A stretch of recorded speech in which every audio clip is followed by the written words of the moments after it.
ಎಲ್ರಿಗೂ ನಮಸ್ಕಾರ. Welcome back to my YouTube channel. ನಾನು ನಿಮ್ಮೆಲ್ಲರ ಪ್ರೀತಿಯ ಚಿತ್ರ ಆ್ಯಂಡ್ ನಿಮ್ಮೆಲ್ರಿಗೂ ನನ್ನ ಚಾನಲ್ಗೆ ಸ್ವಾಗತ ಸುಸ್ವಾಗತ. ಇವತ್ತು ನಾನು ಕೋರ್ಟ್ ಹತ್ರ ಹೋಗಿದ್ದೇನೆ. ಆ್ಯಕ್ಚುಲಿ ನನಗೆ ಫುಲ್ಲು ತಲೆ ಬಿಸಿ ಅಂದರೆ ತಲೆ ಬಿಸಿ. ಕೋರ್ಟ್ ಮುಗಿಸ್ಕೊಂಡು ಹೋಗ್ತಾ ಇದ್ದೀನಿ. ಬೆಳಗ್ಗೆಯಿಂದ ಬಂದು ಈಗ ಎಷ್ಟು ಹೊತ್ತಾಯಿತು.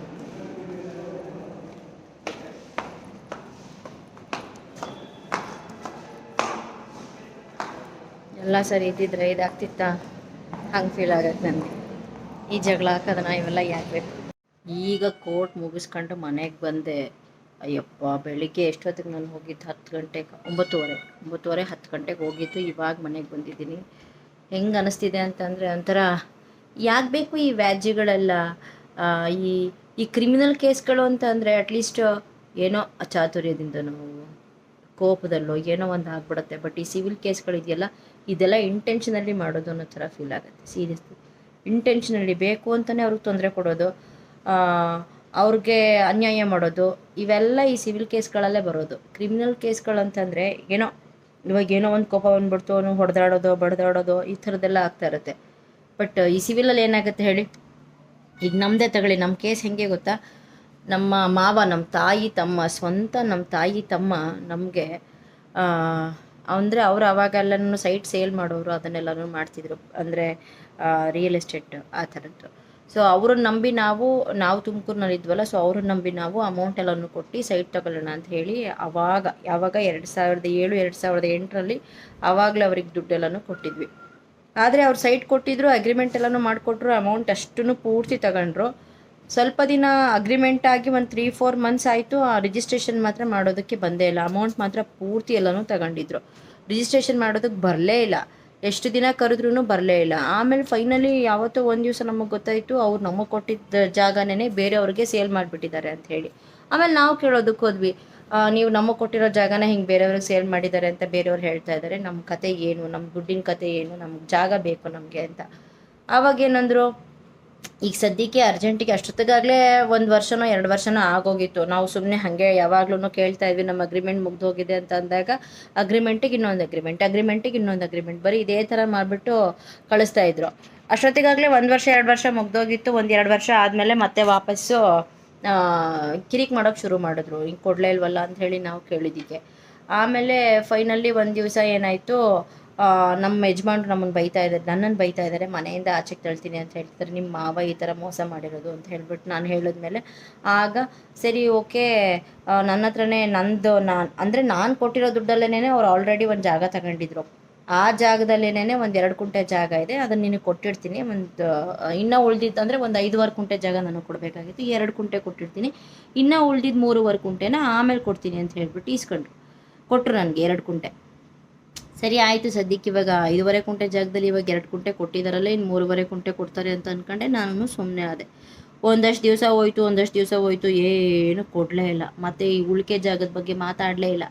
ಈ 2 ಕುಂಟೆ ಜಾಗ ಏನಿತ್ತಲ್ಲ, ಅದು ಅವ್ರದ್ದು ಒಂದೇ ಸಿಂಗಲ್ ಫ್ಲ್ಯಾಟು, ಒಂದು 7 ಕುಂಟೆ ಇರುವಂತಹ ಒಂದು ಸಿಂಗಲ್ ಫ್ಲ್ಯಾಟಲ್ಲಿ ಫ್ರಂಟಿಗೆ 2 ಕುಂಟೆ ರೋಡಿಗೆ ಬಿಟ್ಕೊಂಡಿದ್ದಾರೆ, ಮಿಡ್ಲಲ್ಲಿ 3 ಕುಂಟೆ ಮನೆ ಕಟ್ಟಿದ್ದಾರೆ, ಲಾಸ್ಟ್ ಎಂಡಿಂಗಲ್ಲಿ ಇರುವಂಥ 2 ಕುಂಟೆ ಜಾಗನ ನನಗೆ ಕೊಟ್ಟಿದ್ದಾರೆ. ಆದರೆ ಆ 2 ಕುಂಟೆ ಜಾಗಕ್ಕೆ ನಾನೇನು ಮಾಡಬೇಕು, ಫ್ರಂಟಲ್ಲಿರುವಂಥ ರೋಡಿಂದನೇ ಬಂದು ಅವ್ರ ಮನೆ ಒಳಗಡೆಯಿಂದ ಪಾಸಾಗಿ ಆ ಜಾಗಕ್ಕೆ ಹೋಗಬೇಕು.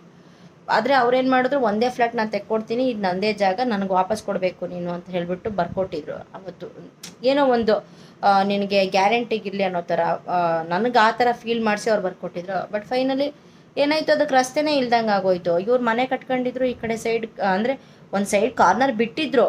ಬಟ್ ಹೋಗ್ತಾ ಒಂದು 2 ವರ್ಷ ಹೋಗ್ತಾ ನಾವು ಕೇಳ್ತಾ ನಮ್ಮ ಮಾವ ಅಲ್ವಾ ಅಂತ ಸುಮ್ಮನೆ ಆಗ್ತಾ ಏನಾಯ್ತು, ಅದು ಅವ್ರೇನು ಮಾಡಿದ್ರು, ಕಾಂಪೌಂಡ್ ಕಟ್ಕೊಂಡ್ರು, ಮೇಲ್ಗಡೆ ಶೀಟ್ ಹಾಕೊಂಡ್ರು. ಮುಂದೆ ಮೇಯ್ನ್ ರೋಡಿಗೆ ಅವ್ರದ್ದು ಜಾಗ ಇತ್ತಲ್ಲ, ಶೀಟ್ ಹಾಕೊಂಡ್ರು, ಆರಾಮಾಗಿ ಬಿಸ್ನೆಸ್ ಮಾಡೋದಕ್ಕೆ ಒಂದು ಹೋಟೆಲ್ ಮಾಡ್ಕೊಂಡ್ಬಿಟ್ರು. ನಾನು ಐಡ್ಲಾಗಿ ನನ್ನ ಜಾಗ ಅಲ್ಲೇ ಐಡ್ಲಾಗಿ 2 ಕುಂಟೆ ಹಾಗೆ ಬಿದ್ದೋಯ್ತು. ಇನ್ನು ಬಾಕಿ ಉಳಿದಿದ್ದು 3 ಕುಂಟೆನ ನನಗೆ ಕೊಡಲೇ ಇಲ್ಲ. ಇದೇ ಕಂಟಿನ್ಯೂ ಆಗಿ ಹೆಚ್ಚು ಕಡಿಮೆ 11-12 ವರ್ಷ ಆಯಿತು. ಕೇಳೋಕ್ಕೆ ಹೋದಾಗೆಲ್ಲ ಜಗಳ, ಬರೀ ಇದೇ ಜಗಳಗಳು. ಎಷ್ಟು ಸರಿ ನಾವೂ ಮರ್ಯಾದೆಗೆ ಹಂಚ್ಕೊಂಡು, ನಮ್ಮ ಮಾವ ಅಲ್ವಾ ಅಂತ ಅಂದ್ಕೊಂಡು, ಫ್ಯಾಮಿಲಿ ಅಲ್ವಾ ನಾವೇನೋ ಜಗಳ ಮಾಡಬಾರ್ದು ಅಂತ ಅನ್ಕೊಂಡು 11 ವರ್ಷ ಕಳ್ಕೊಂಡು ಬಂದ್ರೂ ಅವ್ರು ಮಾತ್ರ ಬಗ್ಲಿಲ್ಲ. ಒಂದಷ್ಟು ದಿವಸ ನನಗೂ ಇವಾಗ ಎಲ್ಲಿವರೆಗೂ ತಾಳ್ಮೆಯಿಂದ ಕಾಯೋದಕ್ಕೆ ಸಾಧ್ಯ? ಯಾಕೆಂದರೆ ನಾವು ಕಷ್ಟಪಟ್ಟು ದುಡ್ದಿದ್ದೀವಿ. ನಮಗೇನು ಯಾವುದೂ ಫ್ರೀಯಾಗಿ ಬಂದಿಲ್ಲ. ಯಾವುದೋ ಆ್ಯನ್ಸಿಸ್ಟರ್ಸ್ ಪ್ರಾಪರ್ಟಿಗಳು ನಮ್ಗೆ ಯಾವುದೂ ಬಂದಿಲ್ಲ. ಪ್ರತಿಯೊಂದೂ ಕಷ್ಟಪಟ್ಟು ದುಡ್ದಿರೋದು ನಾವು. ನಮ್ಗೆ ಯಾವುದೂ ಫ್ರೀಯಾಗಿ ಬಂದಿಲ್ಲ. ನಾವು ಅದೆಷ್ಟು ಕಷ್ಟಪಟ್ಟಿದ್ದೀವಿ ಅಂತ ಅದು ನಮಗೆ ಮಾತ್ರ ಗೊತ್ತು. ಇವ್ರು ಈ ಥರ ಮೋಸ ಮಾಡಿದಾಗ ತಾಳ್ಮೆ ಎಲ್ಲಿವರೆಗೂ ಇರುತ್ತೆ? ಸೊ ತಾಳ್ಮೆ ಕಟ್ಟೆ ಹೊಡಿತು. ಒಂದು ದಿವಸ ಜಗಳನೂ ಆಯಿತು. ನಾವು ಜಗಳ ಮಾಡಿದಾಗ ಮಾತ್ರ ಅವ್ರಿಗೆ ಆ ಜಗಳ ಕಾಣಿಸ್ತು. ಓ, ನನ್ನ ಹತ್ರ ಜಗಳ ಮಾಡಿಬಿಟ್ರಲ್ಲ ಇವ್ರಿಗೆ ನಾನು ಕೊಡೋದೇ ಬೇಡ, ನಾನು ಯಾಕೆ ಕೊಡಬೇಕು ಅನ್ನೋ ಥರ ಹಠ ಉಟ್ಕೊಂತವ್ರಲ್ಲಿ. ಇದು ಎಷ್ಟರ ಮಟ್ಟಕ್ಕೆ ಸರಿ ಅನ್ನೋದು ಅವರೇ ಯೋಚನೆ ಮಾಡಬೇಕು. ಯಾಕೆಂದರೆ ದೊಡ್ಡವ್ರು ಇರ್ತಾರೆ. ಅವರು ದೊಡ್ಡವರಿದ್ದೂ ತನ್ನ ದೊಡ್ಡತನನ ಇದ್ರಲ್ಲಿ ತೋರಿಸ್ತಿಲ್ಲ ಅಂತಂದಾಗ ಅವ್ರನ್ನ ದೊಡ್ಡವರು ಅಂತ ಯಾರು ಅಂತಾರೆ? ಇವಾಗ ನಮ್ಮ ತಾಳ್ಮೆ ಕಟ್ಟೆ ಹೊಡೆದಾಗ ಕೋಪ ಸಿಟ್ಟು ಬರೋದು ಸಹಜ. ಆವಾಗ ನಾವೊಂದೆರಡು ಮಾತಾಡೋದು ಸಹಜ ಅಲ್ವಾ? ನಾವು ಮಾತಾಡಿದಾಗ ಓ ಇವ್ರು ನಮಗೆ ಮಾತಾಡೋದ್ರಲ್ಲ ಅನ್ನೋದಕ್ಕಿಂತ ಮೊದಲು ನೀವು ಮಾತಾಡಿದಾಗ ನೋಡ್ಕೊಂಡಿರಿ. ಆವಾಗ ಯಾಕೆ ಮಾತು ಬರುತ್ತೆ? ಏನಂತೀರಿ? ಮಾತಾಡ್ದಾಗ ನೀವು ನೋಡ್ಕೊಂಬಿಡಿ, ನಿಮ್ಮ ದೊಡ್ಡತನ ನೀವು ಉಳಿಸ್ಕೊಂಬಿಡಿ. ಆ ತಿಳುವಳಿಕೆ ನಿಮ್ಗೆ ಇದ್ದಿದ್ದಿದ್ರೆ ಈ ಥರ ಎಲ್ಲ ಆಗ್ತಾನೆ ಇರಲಿಲ್ಲ. ಆಮೇಲೆ ನಾನು ಒಂದಷ್ಟು ಬೈದೆ, ಆಮೇಲೆ ಜಗಳ ಆಯಿತು, ಬೈದ್ಬಿಟ್ಲಲ್ಲ ಅಂಥೇಳಿ ಹಠಕ್ಕೆ ಮತ್ತೆ ಅವರು ಇನ್ನೂ ಹಠ ಜಾಸ್ತಿ ಮಾಡೋಕ್ಕೆ ಶುರು ಮಾಡಿದ್ರು. ಆಮೇಲೆ ಉಳಿಕೆದು ಏನಿದೆಯೋ ಅದು ನಿನಗೆ ಕೊಡಬೇಕಾಗೇ ಇಲ್ಲ. ನಾನು ಯಾವ್ದು ಕೊಡಬೇಕು? ಆಮೇಲೆ ಇದಕ್ಕೆ ರಸ್ತೆ ನಿನಗೇನು ಅವತ್ತು ಕಣ್ಣಿರ್ಲಿಲ್ವಾ? ನೀನೇನು ಕುರುಡಿಯಾಗಿದ್ಯಾ? ಇದಕ್ಕೆ ರಸ್ತೆ ಇಲ್ದರೆ ನೀನು ಯಾಕೆ ಬರೆಸ್ಕೊಂಡೆ? ಈ ಥರ ಉಲ್ಟಾ ಎಲ್ಲ ಮಾತಾಡೋಕ್ಕೆ ಶುರು ಮಾಡಿದ್ರು. ಆಮೇಲೆ ನಾನು ಹೋಗಿ ಒಂದು ವರ್ಷ ಅವ್ರಿಗೆ ರಸ್ತೆನೇ ಓಡಾಡೋಕೆ ಅವ್ರು ಹೆಂಗೆ ನಂಗೆ ರಸ್ತೆ ಬಿಡಲ್ವೋ ನಾನು ಹಾಗೆ ರಸ್ತೆ ಬಿಡಲ್ಲ ಅಂತ ಏನೇನೋ ಹಠ ಮಾಡಿ ಟ್ರ್ಯಾಕ್ಟ್ರೆಲ್ಲ ತಗೊಂಡು ಹೋಗಿ ಅವ್ರ ಮನೆ ಮುಂದೆ ನಿಲ್ಲಿಸಿ ಏನೇನೋ ಮಾಡಿದೆ. ಅದಾದ್ಮೇಲೂ ಮತ್ತೆ ಈಗ ಅದನ್ನೇ ಎಷ್ಟು ದಿವಸ ಅಂತ ನಾನು ಮಾಡೋಕ್ಕಾಗತ್ತೆ? ಆಮೇಲೆ ಒಂದು ದಿವಸ ಅದನ್ನೆಲ್ಲ ತೆಗೆದು ಹೊರಗಡೆ ಹಾಕಿ ಅದ್ರ ಅಡಿನೇ ಬಂದು ಮಲ್ಕೊಂಡ್ಬಿಟ್ರು, ಟ್ರ್ಯಾಕ್ಟರ್ ಅಡಿಗೆ ಬಂದು. ಈಗ ವ್ಯಕ್ತಿ ಪ್ರಾಣಕ್ಕಿನ್ನ ಯಾವ ಆಸ್ತಿನೂ ಮುಖ್ಯ ಇಲ್ಲ ಅಂದ್ಕೊಂಡು ನೋಡೋಣ ಅಂತ ಹೇಳಿ ಅದನ್ನು ಲಾಸ್ಟಿಗೆ ಫೈನಲ್ ಸ್ಟೇಜು ಕೋರ್ಟ್ಗೆ ಹೋದೆ. ಅಲ್ಲಿವರೆಗೂ ನಾನು ಕೋರ್ಟ್ಗೆ ಹೋಗೇ ಇರಲಿಲ್ಲ. ಇರಲಿ ನೋಡೋಣ, ಸಮಾಧಾನದಲ್ಲೇ ಮಾತಾಡೋಣ ಅಂತ ಹೇಳಿ ಸುಮ್ಮನೆ ಇದ್ದೆ. ಸೊ ಫೈನಲಿ ಕೋರ್ಟ್ಗೆ ಹೋದೆ.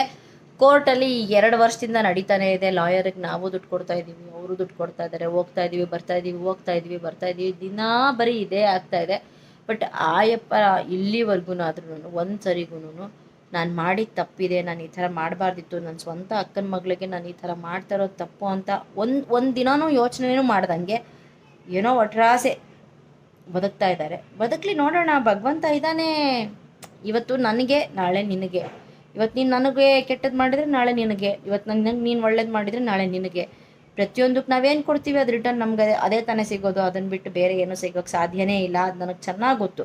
ನನಗೆ ನಂಬಿಕೆನೂ ಇದೆ ಅದ್ರ ಮೇಲೆ. ಯಾಕೆಂದರೆ ಕರ್ಮ ರಿಟರ್ನ್ಸ್ ಅಂತಾರಲ್ಲ. ಇವತ್ತು ನೀನು ಚೆನ್ನಾಗಿರ್ಬೋದು, ಯಾವುದೋ ಈಗ ನೀನು ಪ್ರತಿಯೊಂದೂ ಎಲ್ಲನೂ ಕೆಟ್ಟದ್ದು ಮಾಡಿರಲ್ಲ, ಏನೋ ಒಂದೆರಡು ಒಳ್ಳೇದು ಮಾಡಿರ್ತೀಯ ಅಂತಲೇ ಇಟ್ಕೊಳ್ಳಿ. ಅದರಲ್ಲಿ ನಿನ್ನ ಆ ಕರ್ಮನೂ ನಿನಗಿರತ್ತೆ. ಅದರಲ್ಲಿ ನೀನು ಮಾಡಿರೋವಂಥ ಒಳ್ಳೇದು ನಿನ್ನನ್ನು ಕಾಯ್ತಾ ಇರ್ಬೋದು. ಆದರೆ ನೀನು ಮಾಡಿರೋಂಥ ಕೆಟ್ಟದ್ದು ನಿನ್ನನ್ನು ಬಿಡುತ್ತೆ ಅನ್ನೋದು ಯಾವುದೇ ಕಾರಣಕ್ಕೂ ಸಾಧ್ಯನೇ ಇಲ್ಲ. ಅದಂತೂ ಯಾವುದೇ ಕಾರಣಕ್ಕೂ ಬಿಡೋಲ್ಲ. ಸೊ ವೆಯ್ಟ್ ಮಾಡ್ತಾ ಇದ್ದೀನಿ. ಕೋರ್ಟ್ಗೆ ಹೋಗ್ತಾ ಇದ್ದೀನಿ. 2 ವರ್ಷದಿಂದನೂ ಹೋಗ್ತಾ ಇದ್ದೀನಿ, ಬರ್ತಾ ಇದ್ದೀನಿ. ನಾನೊಂಥರ ಈ ಸಿಂಗಲ್ ಸ್ಟ್ರಗ್ಲರ್ ಇದ್ದಂಗೆ. ಯಾವುದೊಂಥರ ಹೆಂಗೆ ಅಂದರೆ ಎಲ್ಲನೂ ಹೋರಾಟ ಮಾಡಿ ಉಳಿಸ್ಕೋಬೇಕು. ಆ ಥರ ಭಗವಂತ ಕೊಟ್ಟಿದ್ದಾರೆ ನನಗೆ. ಆ ಥರದ್ದೇನು ಶಿಕ್ಷೆನೋ ವರನೋ ನನಗಂತೂ ಗೊತ್ತಿಲ್ಲ. ವರ ಅಂತೂ ಆಗೋಕ್ಕೆ ಸಾಧ್ಯ ಇಲ್ಲ, ಶಿಕ್ಷೆ. ಬಿಕಾಸ್ ನನಗೆ ಎಲ್ಲನೂ ಕೊಟ್ಟಿದ್ದಾರೆ. ಬಟ್ ಅದನ್ನು ಉಳಿಸ್ಕೊಳ್ಳೋದಕ್ಕೆ ಪ್ರತಿಯೊಂದಕ್ಕೂ ಹೋರಾಟ ಮಾಡಬೇಕು, ಪ್ರತಿಯೊಂದರಲ್ಲೂ ಕಷ್ಟಪಡಬೇಕು. ಇವಾಗ ಇಂಥದ್ದು ಇದೇ ನನ್ನ ಹತ್ರ ಇದು ಅಂತ ಅಂದಾಗ ನಾನು ಅವತ್ತಿಗೆ ಆ ಅಮೌಂಟ್ ಕೊಟ್ಟು ನಾನು ತಗೊಂಡಿರ್ತೀನಿ. ಮತ್ತೆ ಅದ್ರ ಮೇಲೆ ಇನ್ನೊಬ್ರು ಕಣ್ಣು, ಮತ್ತೆ ಅದನ್ನು ಹೋರಾಟ ಮಾಡಿ ಉಳಿಸ್ಕೋಬೇಕು. ಬರೀ ಇದೇ ಲೈಫಲ್ಲಿ ಫುಲ್ಲು ನಾನು ಇಲ್ಲಿವರೆಗೂ ಇದನ್ನೇ ಮಾಡ್ಕೊಂಡು ಬಂದಿರೋದು. ಮುಂದೇನಾದರೂ ದೇವ್ರು ನನಗೆ ಒಳ್ಳೇದು ಮಾಡಿದ್ರೆ ಸಾಕು. ಯಾಕೆ ಅಂದರೆ ನನಗೂ ಸುಸ್ತಾಗಿದೆ. ಎಷ್ಟು ಅಂತ ಕೆಲಸ ಮಾಡೋಕ್ಕೆ ಸಾಧ್ಯ, ಎಷ್ಟು ಅಂತ ಓಡಾಡೋಕ್ಕೆ ಸಾಧ್ಯ, ಎಷ್ಟು ಅಂತ ರೆಸ್ಪಾನ್ಸಿಬಿಲಿಟಿ ತಗೊಳ್ಳೋದಕ್ಕೆ ಸಾಧ್ಯ. ಕೈಲಾಗೋಷ್ಟು ಮಾಡ್ಬೋದು, ಅದ್ರ ಮೇಲೆ ಮಾಡೋದಕ್ಕೂ ಆಗಲ್ಲ ಅಲ್ವಾ? ಬೆಳಗ್ಗೆ 10 ಗಂಟೆಯಿಂದ ಇವಾಗ ಮಧ್ಯಾಹ್ನ 1:30 ಆಯಿತು. 1:30 ತನಕ ಅಲ್ಲಿ ವೆಯ್ಟ್ ಮಾಡಿದ್ದೀನಿ. ಹೊಟ್ಟೆಗೆ ಅನ್ನ ಇಲ್ಲ. ಬೆಳಗ್ಗೆ ಓಡೋಗಿರೋದು ಒಂದೇ ಸಮನೆ. ನನಗೆ ಮೊದಲೇನೆ ಲೆಗ್ ಪೇಯ್ನು, ಒಂದು ಕಡೆ ಎಡಗಾಲು ಫುಲ್ಲು ನೋವಾಗಿರುತ್ತೆ. ನಾನು ಕುತ್ಕೊಳ್ಳೋದಕ್ಕೂ ಜಾಸ್ತಿ ಹೊತ್ತಾಗಲ್ಲ, ನಿಂತ್ಕೊಳ್ಳೋದಕ್ಕೂ ಜಾಸ್ತಿ ಹೊತ್ತಾಗಲ್ಲ. ಬ್ಯಾಕ್ ಪೇಯ್ನ್ ಇದೆ. ಬಟ್ ಇಂಥ ಪ್ರಾಬ್ಲಮ್ಗಳಲ್ಲಿ ನಾವು ಒಟ್ರಾಸೆ ಹೋಗ್ಬಿಟ್ಟು ಕೋರ್ಟು ಅಂತ ಹೋದಾಗ ಒಂದು ಇಡೀ ದಿವಸ ಅಲ್ಲೇ ವೆಯ್ಟ್ ಮಾಡ್ತಾ ಕೂತ್ಕೋಬೇಕಾಗುತ್ತೆ. ಎಷ್ಟು ಕಷ್ಟ ಆಗುತ್ತೆ ಅನ್ನೋದು ಅದು ನಮಗೆ ಮಾತ್ರ ಗೊತ್ತಿರುತ್ತೆ. ಈಗ ಎವಿಡೆನ್ಸಿಗಿನ್ನೂ ಅವರು ಇನ್ನೂ ಬರೋದೂ ಇಲ್ಲ. ಎವಿಡೆನ್ಸ್ ಮಾಡೋ ಟೈಮಿಗೆ ಬರೋದೇ ಇಲ್ಲ, ಕದ್ದು ಹೋಗ್ತಾರೆ. ಮತ್ತೆ ಮುಂದಿನ ತಿಂಗಳು ಕೋರ್ಟ್ ಕೆಲಸ ಅಂತಂದಾಗ ನಿಮಗೆ ಗೊತ್ತಿರುತ್ತಲ್ವ, ಅದೇನು ನಾವು ಹೇಳಿದ ತಕ್ಷಣವೇ ನಮಗೆ ಅಂತ ಹೇಳಿಬಿಟ್ಟು ರೆಡಿ ಮಾಡಿಕೊಡಲ್ಲ ಅವರು. ಇದೆಲ್ಲ ಆಗೋದಕ್ಕಿಂತ ಮೊದಲು ಅವರೇ ಅರ್ಥ ಮಾಡ್ಕೊಂಡು ಅವರೇ ಯೋಚನೆ ಮಾಡಿ ಬೇಡ ನಾವು ಈ ಥರದನ್ನೆಲ್ಲ ಮಾಡ್ಕೊಳ್ಳೋದು ಬೇಡ, ಸಂಬಂಧಗಳನ್ನ ಉಳಿಸ್ಕೊಳ್ಳೋಣ, ಪ್ರೀತಿ ವಿಶ್ವಾಸದಲ್ಲಿ ಇರೋಣ. ಏನಪ್ಪ ನನಗೇನು ಅವರು ನನ್ನ ಆಸ್ತಿ ನನಗೆ ಕೊಡ್ತಾ ಇದ್ದಾರೆ ಬಿಟ್ಟರೆ ಅವ್ರ ಆಸ್ತಿ ಏನು ಅವ್ರು ಕೊಡ್ತಾ ಇಲ್ಲ. ನಾನು ಅವ್ರಿಗೆ ದುಡ್ಡು ಕೊಟ್ಟಿದ್ದೀನಿ, ಯಾವತ್ತೂ ದುಡ್ಡು ಕೊಟ್ಟಿದ್ದೀನಿ. ಆ ದುಡ್ಡನ್ನು ಅವರು ಬೇರೆದಕ್ಕೆ ಇನ್ವೆಸ್ಟ್ ಮಾಡ್ಕೊಂಡು ಅವ್ರು ಚೆನ್ನಾಗಿದ್ದಾರೆ ಬಿಟ್ಟರೆ ನನಗೇನು ಅವರು ಅವ್ರ ಕೈಯಿಂದ ಏನು ಕೊಡ್ತಾ ಇಲ್ವಲ್ಲ. ಅವ್ರಿಗೇನು ಲಾಸ್ ಆಗಿಲ್ಲ, ನನಗೆ ಲಾಸ್ ಆಗಿರೋದು. ಅದನ್ನು ಅವ್ರು ಅರ್ಥ ಮಾಡ್ಕೊಂಡು ಅವ್ರು ಕೊಟ್ಟಿದ್ದಿದ್ರೆ ಇಷ್ಟೆಲ್ಲ ಹೋರಾಟ ಮಾಡೋದೇ ಇರ್ತಿರ್ಲಿಲ್ಲ. ಏನೋ ನೋಡಬೇಕು, ದೇವರು ಇನ್ನೂ ಎಷ್ಟು ದಿವಸ ಇದೇ ಥರ ನನ್ನ ಹೋರಾಡಿಸ್ತಾರೋ. ಹೋರಾಟ ಮಾಡ್ಕೊಂಡೆ ಲೈಫ್ ಟೈಮ್ ಪೂರ್ತಿ ಬಂದೋಗಿದ್ದೀನಿ. ಇಲ್ಲಿವರೆಗೂ ಬರೀ ಎಲ್ಲನೂ ಹೋರಾಟ ಮಾಡ್ಕೊಂಡೇ ಬಂದಿರೋದು. ಮುಂದೆ ಏನಾಗುತ್ತೋ ಏನೋ ಗೊತ್ತಿಲ್ಲ. ನನ್ನ ಕಡೆಯಿಂದ ಒಂದು ವಿಷಯ ಏನು ಗೊತ್ತಾ, ಆದಷ್ಟು ಎಲ್ಲರೂ ನಮಗೆ ತಿಳುವಳಿಕೆ ಅನ್ನೋದಿರುತ್ತೆ. ನಾವು ತಪ್ಪು ಮಾಡೋದಕ್ಕಿಂತ ಮೊದಲು ಅಟ್ಲೀಸ್ಟ್ ತಾಳ್ಮೆಯಿಂದ ಕೂತ್ಕೊಂಡು ಆ ತಪ್ಪು ನೆಕ್ಸ್ಟಿಗೆ ಏನಾಗ್ಬೋದು. ಯಾಕೆಂದರೆ ನಾವು ಏನು ತಪ್ಪು ಮಾಡಿದ್ರೂ ನಮ್ಗೆ ವಾಪಸ್ ಅದು ಕಳಿಸತ್ತೆ. ಅದರಲ್ಲಿ ಎರಡೇ ಮಾತಿಲ್ಲ. ನಾನಾದರೂ ಅಷ್ಟೇ, ಇವಾಗ ನಾನಿವತ್ತು ಈ ಥರದನ್ನೆಲ್ಲ ಕಷ್ಟಗಳನ್ನ ಅನುಭವಿಸಿ ಹೋರಾಟ ಮಾಡ್ಕೊಂಡು ಬದುಕ್ತಾ ಇದ್ದೀನಿ ಅಂತಂದರೆ ನಾನು ಏನಾದರೂ ಒಂದು ತಪ್ಪು ಮಾಡಿರ್ತೀನಿ. ತಪ್ಪು ಮಾಡೋದು ಸಹಜ. ಅದನ್ನು ಅರ್ಥ ಮಾಡ್ಕೊಂಡು ನಾವು ತಿದ್ಕೊಂಡು ಮತ್ತೆ ಇನ್ನೊಂದು ಸರಿ ಆ ತಪ್ಪು ಆಗ್ದಂಗೆ ನಡ್ಕೊಳ್ಳೋದಿದೆಯಲ್ಲ, ಆ್ಯಕ್ಚುಲಿ ಅದು ರಿಯಾಲಿಟಿ, ಅದು ಲೈಫು. ಸೊ ಎಥಿಕ್ಕಾಗಿ ಬದುಕಬೇಕು. ಯಾರೂ ಇವಾಗ ನಮ್ಗೆ ಗೊತ್ತಿದ್ದು ತಪ್ಪು ಮಾಡೋದಿದೆಯಲ್ಲ, ಅದು ದೊಡ್ಡ ತಪ್ಪು. ಗೊತ್ತಿಲ್ಲದಲೇ ತಪ್ಪಾಗೋದು ಇಟ್ಸ್ ಕ್ವೈಟ್ ನ್ಯಾಚುರಲ್, ಅದು ಆಗತ್ತೆ. ಬಟ್ ಗೊತ್ತಿದ್ದು ನಾವು ಮಾಡೋ ತಪ್ಪಿದೆಯಲ್ಲ, ಅದನ್ನು ಭಗವಂತನ ಸಮೇತ ಕ್ಷಮಿಸಲ್ಲ. ಸೊ ಅದಕ್ಕೆ ಆದಷ್ಟು ಗೊತ್ತಿದ್ದು ಯಾರು ತಪ್ಪು ಮಾಡೋದಕ್ಕೆ ಹೋಗ್ಬಿಡಿ. ಯಾರನ್ನೂ ಅಯ್ಯೋ ಅನ್ಸೋದು ಬೇಡ. ಯಾಕೆಂದರೆ ಅವತ್ತಿಗೆ ಅವರು ನಿಮಗಾಗಿರ್ತಾರೆ. ಅದನ್ನು ನಾವು ನೆನಪಿಸ್ಕೊಳ್ಳೋದು ನಮ್ಮ ಕರ್ತವ್ಯ ಆಗಿರುತ್ತೆ. ನಮ್ಮ ನ್ಯಾಯ ನೀತಿ ಧರ್ಮ ಖಂಡಿತ ನಮ್ಮನ್ನು ಕಾಯುತ್ತೆ. ಲೈಫಲ್ಲಿ ನಾನು ತಪ್ಪು ಮಾಡಿದ್ದೀನಿ, ನಾನೇನು ತಪ್ಪೇ ಮಾಡಿಲ್ಲ ಅನ್ನೋ ಥರ ಏನಿಲ್ಲ. ಅಫ್ಕೋರ್ಸ್ ನಾನು ತಪ್ಪು ಮಾಡಿದ್ದೀನಿ, ಬಟ್ ಆ ತಪ್ಪನ್ನ ತಿದ್ಕೋತೀನಿ. ತಪ್ಪು ಮಾಡಿದ್ದೀನಿ ಅಂತ ನನಗೆ ಗೊತ್ತಾಗಿದ್ದ ತಕ್ಷಣ ಖಂಡಿತ ಆ ತಪ್ಪನ್ನ ನಾನು ತಿದ್ಕೋತೀನಿ. ನನ್ನ ಕೈಲಿ ಆದಷ್ಟು ನಾನು ತಿದ್ಕೋತೀನಿ. ನನ್ನ ಕೈಲಿ ಆಗದಿದ್ರೆ ಬೇಕಾದ್ರೆ ಹೋಗಿ ಕ್ಷಮೆ ಕೇಳ್ಬಿಡ್ತೀನಿ. ಹಠ ಮಾಡ್ಕೊಂಡು ಅವ್ರಿಗೆ ಅನ್ಯಾಯ ಮಾಡಲೇಬೇಕು ಅನ್ನೋ ಥರ ಮಾತ್ರ ಯಾವುದೇ ಕಾರಣಕ್ಕೂ ನಿಲ್ಲಲ್ಲ. ಅಂಥ ತಪ್ಪುಗಳನ್ನ ನಾನಂತೂ ಯಾವತ್ತೂ ನನ್ನ ಲೈಫಲ್ಲಿ ಮಾಡೋದಕ್ಕೆ ಹೋಗಲ್ಲ. ಏನೋ ಈ ನಮ್ಮ ಕೋರ್ ಸ್ಟೋರಿ ಈ ಥರ ಇದೆ. ನಾನು ಆಲ್ವೇಸ್ ನಾನು ಯಾವಾಗಲಾದ್ರೂ ನಮ್ಮ ಫ್ರೆಂಡ್ಸಿಗೆ ಹೇಳ್ತಿರ್ತೀನಿ, ಕೋರ್ಟ್ ಇದೆ ಏನು ಕೋರ್ಟು ಅಂತ ಕೇಳ್ತಾ ಇರ್ತಾರೆ. ಸೊ ನನ್ನ ಕೋರ್ ಸ್ಟೋರಿ ಇದು, ಕೋರ್ಟ್ ಸ್ಟೋರಿ. ನಮ್ಮದು ನಮ್ಮ ಸ್ವಂತದವರು, ನಮ್ಮ ರಿಲೇಟಿವ್ಸು ಅನ್ನೋದನ್ನು ದಯವಿಟ್ಟು ತಲೆ ತೆಗೆದುಹಾಕ್ಬಿಡಿ. ನಮ್ಮವರು ನಮಗೆ ಆಗ್ತಾರೆ, ಅಯ್ಯೋ ನಮ್ಮ ರಿಲೇಟಿವ್ಸು ನಮ್ಮ ಜೊತೆಗಿರಬೇಕು, ನಮ್ಮ ಕಷ್ಟ ಸುಖಕ್ಕೆ ಬರ್ತಾರೆ, ನಾವು ಸತ್ತಾಗ ಬರೋರು ಅವರೇನೇ. ನಾವು ಸತ್ತಾಗಂತವ್ರು ಬರೋದೇ ಬೇಡ ಕಣ್ರಿ, ಅಂಥವ್ರು ಬರೋದೇ ಬೇಡ. ನಮಗೆ ಕೆಟ್ಟದ್ದು ಮಾಡೋರು, ನಮಗೆ ಅನ್ಯಾಯ ಮಾಡೋರು, ನಮ್ಮ ಹಿಂದೆ ನಮ್ಮ ಬಗ್ಗೆ ಮಾತಾಡೋರು, ನಮ್ಮ ಹಿಂದೆ ನಮ್ಮ ಬೆನ್ನಿಗೆ ಚೂರಿ ಹಾಕೋರು, ನಾವು ಸತ್ರೂ ಬರೋದು ಬೇಡ. ಬೇಕಿದ್ರೆ ನನಗಂತೂ ಬೇಡವೇ ಬೇಡ, ಅಂಥ ಸಂಬಂಧವೇ ಬೇಡ. ನನ್ನ ಕಷ್ಟ ಸುಖಕ್ಕಾಗಿ ನನಗೂ ಒಳ್ಳೇದನ್ನು ಬಯಸಿ ನನ್ನ ಜೊತೆಗೂ ಒಳ್ಳೇದಾಗಿದ್ದರೆ ಅವ್ರು ಯಾರೇ ಆಗಿರಲಿ, ಅವ್ರ ರಿಲೇಟಿವ್ಸೇ ಅಂತ ಅಲ್ಲ, ನನ್ನ ಫ್ರೆಂಡ್ಸ್ ಆಗಿರಲಿ, ನನಗೆ ಯಾರೇ ಆಗಿರಲಿ, ಯಾರು ನನಗೆ ಒಳ್ಳೇದು ಬಯಸೋರೋ ಅವರೇ ನನಗೆ ರಿಲೇಟಿವ್ಸು, ಅವರೇ ನನಗೆ ಸಂಬಂಧ, ಅವರೇ ನನಗೆ ಅಣ್ಣ ಅಕ್ಕ ತಂಗಿ ತಮ್ಮ ತಂದೆ ತಾಯಿ. ನಾನು ಅವರನ್ನೇ ಅನ್ಕೊಂತೀನಿ. ಅವ್ರು ಯಾರು ನನಗೆ ಒಳ್ಳೇದು ಬಯಸೋರೋ ಅವ್ರು ನನ್ನವರು, ಯಾರು ನನಗೆ ಕೆಟ್ಟದ್ದು ಮಾಡ್ತಾರೋ ಅವ್ರು ಎಂಥ ಸಂಬಂಧನೇ ಆಗಿದ್ರು ಅದು ನನ್ನದಲ್ಲ. ನಾನು ಹಾಗೆ ಅಂದ್ಕೊಳ್ಳೋದು, ಇವತ್ತಿಗೂ ಹಾಗೆ ಬದುಕೋದು, ಇನ್ನು ಮುಂದಕ್ಕೂ ಹಾಗೆ ಇರೋದು. ಸೊ ಆದಷ್ಟು ದಯಮಾಡಿ ಗೊತ್ತಿದ್ದು ಯಾರು ತಪ್ಪು ಮಾಡೋದಕ್ಕೆ ಹೋಗ್ಬಿಡಿ. ನಿಮ್ಮ ಕೈಲಿ ಆಗಲಿಲ್ವಾ ಕ್ಷಮೆ ಕೇಳಿ. ಇವತ್ತು ನನ್ನ ಕೈಲಿ ಆಗ್ತಾ ಇಲ್ಲ, ನನ್ನ ಕೈಲಿ ಇದನ್ನು ಅಡ್ಜಸ್ಟ್ ಮಾಡ್ಕೊಳಕ್ಕಾಗಲ್ಲ, ಅಥವಾ ನನ್ನ ಕೈಲಿ ಇದನ್ನು ಕೊಡೋಕ್ಕಾಗಲ್ಲ ಅಂತ ಏನಾದರೂ ಒಂದು ಆಲ್ಟರ್ನೇಟಿವ್ ಇದ್ದೇ ಇರುತ್ತೆ. ಯಾಕೆಂದರೆ ಪರಿಹಾರ ಇಲ್ಲದೆ ಇರೋಂತಹ ಸಮಸ್ಯೆನೇ ಇಲ್ಲ ಅಲ್ವಾ. ಅದಕ್ಕೇನಾದರೂ ಒಂದು ಪರಿಹಾರ ಇದ್ದೇ ಇರುತ್ತೆ. ಆ ಪರಿಹಾರನ ಕಂಡ್ಕೊಂಡು ಆ ಪರಿಹಾರ ಮಾಡಿಬಿಡೋಣ. ಅದನ್ನು ಬಿಟ್ಟು ಹಠ ಮಾಡ್ಕೊಂಡು ಅವ್ರಿಗೆ ಅನ್ಯಾಯ ಮಾಡೋದಿದೆಯಲ್ಲ, ಅದು ನಿಜವಾಗ್ಲೂ ತಪ್ಪು ನನ್ನ ಪ್ರಕಾರ. ಸರಿ, ಈ ಟೆನ್ಷನಿಂದ ಎಲ್ಲ ಫ್ರೀ ಆಗೋಣ ಅಂತ ಹೇಳ್ಬಿಟ್ಟು ಒಂದೆರಡು ರೀಲ್ಸ್ ಮಾಡ್ಕೊಂಡೆ. ರೀಲ್ಸ್ ಎಲ್ಲ ಮುಗಿಸ್ಕೊಂಡು ಆ್ಯಸ್ ಯೂಶುವಲ್ ನಮ್ದೊಂಥರ ಇದು ಹೆಂಗೆ ಗೊತ್ತಾ, ಸೋಷಿಯಲ್ ಮೀಡಿಯಾ ಒಂಥರ ನನಗೆ ಈ ಪ್ರೊಫೆಷನ್ ಟೈಪು. ಸೊ ಹಾಗಾಗಿ ರೀಲ್ಸ್ ಎಲ್ಲನೂ ಮುಗಿಸ್ಕೊಂಡು ಅಲ್ಲಿಂದ ನಮ್ಮ ಅಮ್ಮನಿಗೆ ಸ್ವಲ್ಪ ಹುಷಾರಿರಲಿಲ್ಲ. ಮೊನ್ನೆನೂ ಹಾಸ್ಪಿಟ್ಲಿಗೆ ತೋರಿಸ್ಕೊಂಡು ಬಂದಿದ್ದೆ. ಬಟ್ ಸ್ಟಿಲ್ ಅವ್ರಿಗಿನ್ನೂ ಅದು ವಾಸಿ ಆಗಿರಲಿಲ್ಲ, ತುಂಬ ಕುತ್ತಿಗೆ ನೋವಿತ್ತು ಅಂತ ಹೇಳಿಬಿಟ್ಟು ಅವರನ್ನು ಹಾಸ್ಪಿಟ್ಲಿಗೆ ಕರ್ಕೊಂಡೋದೆ.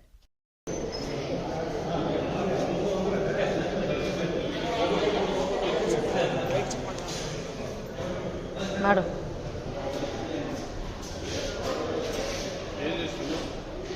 ಅರವತ್ತೈದು.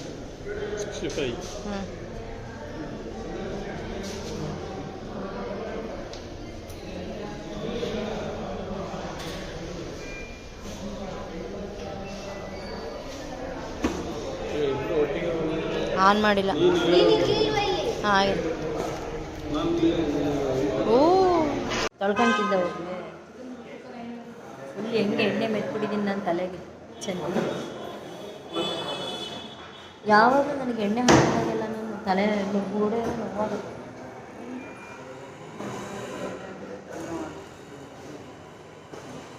ಅಯ್ಯೋ, ಈ ಪ್ರೈವೇಟ್ ಆಸ್ಪತ್ರೆಗೆ ಬರೋದು, ಇಲ್ಲಿಗೆ ಬಂದರೂ ಮತ್ತೆ ಕಾಯೋದು.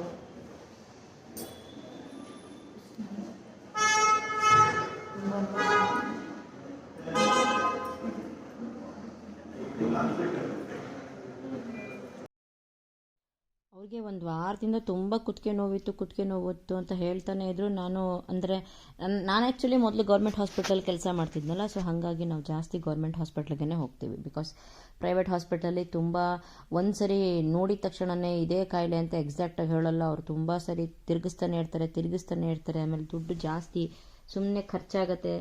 ಅಂದರೆ ಯಾಕೆಂದರೆ ಅನ್ನೆಸೆಸರಿ ತಿರುಗಿ ಅವ್ರು ಕೊಡೋ ಅಷ್ಟು ಟ್ಯಾಬ್ಲೆಟ್ಸ್ಗಳನ್ನ ತಗೊಂಡು ಆ ಟ್ಯಾಬ್ಲೆಟ್ಸ್ಗಳನ್ನ ನುಂಗಕ್ಕಾಗ್ದಲೇ ಅದನ್ನೆಲ್ಲ ತೆಗೆದು ಒಂದು ಕಡೆಗೆ ಇಟ್ಟು ತುಂಬ ಲಾಸ್ ಮಾಡಿದ್ದೀನಿ.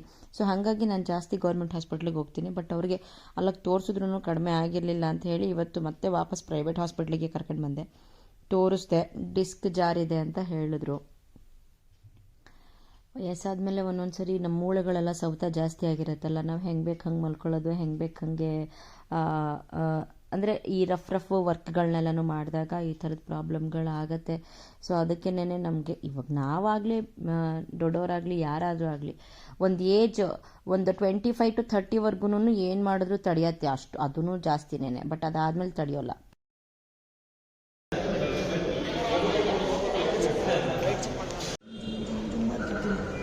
ಫೈಲೇ ರೆಡಿ ಮಾಡಿಕೊಟ್ರು. ನೋಡೋಣ ಏನು ಹೇಳ್ತಾರೆ ನೋಡೋಣ. MBBS, D ortho, MS ortho, Manipal, MC, CP, ಕೀಲು ಮತ್ತು ಮೂಳೆಶಾಸ್ತ್ರ ಚಿಕಿತ್ಸಾ ತಜ್ಞರು. ಫೀಸು ಹಂಗೆ ತಗೋತಾರೆ. ಸೊ ನನ್ನ ಡೇ ಫುಲ್ ಹೆಕ್ಟಿಕ್ ಡೇ ಆಗಿತ್ತು. ಇದಾಗಿತ್ತು ಈ ವಿಡಿಯೋ. ದಯಮಾಡಿ ನನ್ನ ಚಾನಲ್ನ ಸಬ್ಸ್ಕ್ರೈಬ್ ಮಾಡಿ, ಹಾಗೆ ಪೂರ್ತಿ ವಿಡಿಯೋ ನೋಡಿ.